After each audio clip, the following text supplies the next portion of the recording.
Pemerintah Kota Makassar dalam waktu dekat kembali akan melakukan pengangkatan penanggung jawab atau PJ Sekretaris Daerah Sekda Kota Makassar. Setelah sebelumnya, Wakil Wali Kota Makassar Syamsur Rizal mengangkat Kepala Dinas Perdagangan Kota Makassar Muhammad Yasir sebagai PJ Sekda Kota Makassar. Penunjukan kembali Sekda Kota Makassar dikarenakan periode Muhammad Yasir selama 3 bulan sudah selesai. Naisyah Tun Azikin yang ditunjuk langsung oleh Wali Kota Makassar sebagai PJ Sekda akan resmi dilantik pada 9 Agustus 2018 mendatang. Naisyah Tun Azikin mengaku tetap siap dengan apa yang diamanahkan oleh pimpinan, termasuk harus menduduki 2 jabatan di pemerintahan, yakni sebagai Kepala Dinas Kesehatan Kota Makassar serta pelaksana tugas Sekda Kota Makassar.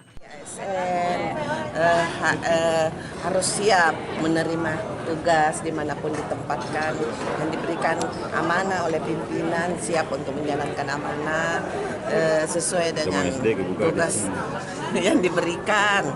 Yang penting kan tujuannya sama untuk masyarakat Kota Makassar dan keberhasilan dari program pemerintah.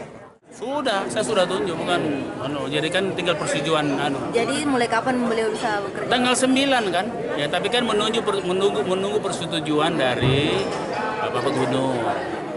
Wali Kota Makassar Muhammad Ramdan Pomanto juga menambahkan bahwa penggantian PJ Sekda akan dilakukan pada 9 Agustus 2018 mendatang, di mana saat ini surat tugas telah dikeluarkan, tinggal menunggu keputusan dari penjabat Gubernur Sulsel.